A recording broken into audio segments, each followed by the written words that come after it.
Shalom, selamat sore untuk kita semua, terutama Bapak dosen pengasuh mata kuliah ini. Pada kesempatan kali ini saya akan membahas isi buku yang berjudul Perawatan Kesehatan sebagai Masalah Sosial. Sebelum saya membahas isi buku ini, seperti biasanya, perkenalkan, nama lengkap saya Yohanes Malo, jurusan Sosiologi kelas B reguler sore semester 7.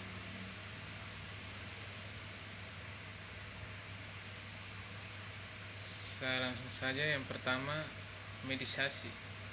Sosiologi menyebut proses ini medikalisasi, yang berarti secara erali berarti membuat medis. Kunci medikalisasi adalah mendefinisikan masalah sebagai penyakit yang seringkali mencakup mendapat agar dokter melakukan sesuatu untuk mengatasinya. Telah terjadi dengan peristiwa kehidupan normal seperti kelahiran, kematian, penuaan, dan mati haid.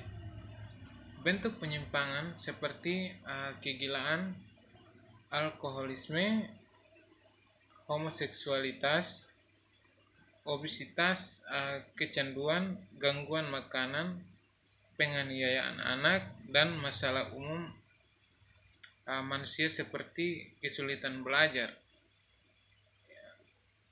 dan jenis kelamin disfungsi.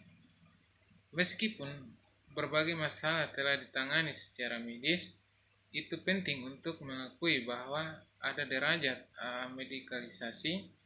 Misalnya, meskipun masalah lem seperti yang melahirkan hampir sepenuhnya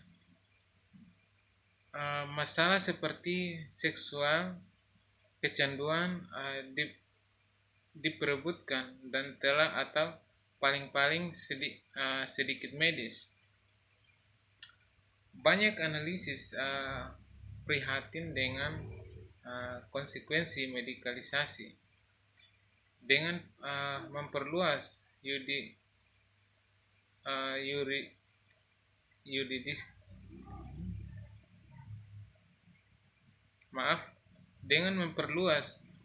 yuridiksi medis. Medikalisasi telah meningkatkan kontrol sosial fungsi obat. Artinya kedokteran menjadi lebih terlibat langsung dengan kontroversial atas penyimpangan dan masalah lain dalam masyarakat. Meskipun partisipasi ini mungkin memiliki beberapa manfaat sosial seperti sebagai menyediakan lebih terapi daripada hukuman pendekatan masalah sosial, beberapa analisis merasa terganggu oleh bagian bawah tertentu. Dengan pandangan klinis, medikalisasi dapat mengubah masalah sosial menjadi masalah individu. Lem sering mengeluarkan masalah dari konteks sosialnya, misalnya dengan ADHD, anak-anak yang gelisah menjadi entitas klinis untuk didiagnosis dan diobati dengan obat-obatan. Namun sekolah dan ruangan kelas tepatnya di mana masalah teridentifikasi sering diabaikan. Selanjutnya, medikalisasi mengurangi tanggung jawab individu. Jika alkoholisme dapat penyakit, maka di bawah label medis, alkoholnya mungkin bukan dianggap bergantung.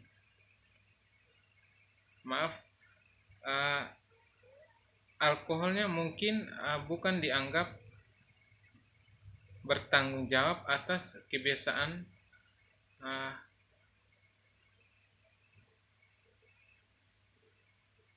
minum yang menyimpang. Akhirnya, untuk mengurangi penyimpangan atau meningkatkan masalah non manusia, obat dapat diminta untuk menggunakan bentuk forward dari kontrol resmi yang tidak dapat digunakan dengan cara lain, termasuk obat psikoaktif, jenis operasi, atau mungkin bahkan rekayasa genetik. Artikel-artikel di bagian 1 mencerminkan berbagai masalah seputar medikalisasi. Joseph W. S.J. meneliti bagaimana kebiasaan minimum yang menyimpang dipandang sebagai penyakit. Secara khusus, dia berfokus pada peran dari alkoholis Anonymous, Yale, Canter, dan proposisi Jelinek dalam menotifikasi model penyakit alkoholisme. Di sini kami memiliki kasus besar medikalisasi di mana orang awam dan kepentingan medis selaras dalam perluasan medikalisasi. Penyakit model terus mendominasi pengobatan alkoholisme hingga hari ini dengan diperlakukan kembali hukuman mati. Banyak negara bagian mengeluarkan undang-undang eksekusi tuting dengan suntikan mematikan. Di artikel kedua, primum non nocere, eksekusi kimiawi dan batasan kontrol sosial medis menunjukkan bagaimana dalam kasus eksekusi kimiawi dokter dapat menahan tekanan sosial untuk obat-obatan.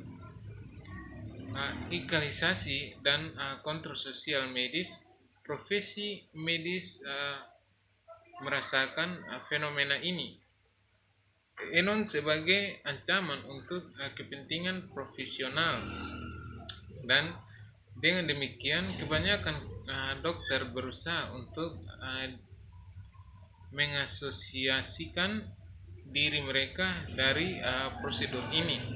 Artikel terdiri dari anak-anak yang hiperaktif hingga dewasa atau ADHD. Pengamatan pada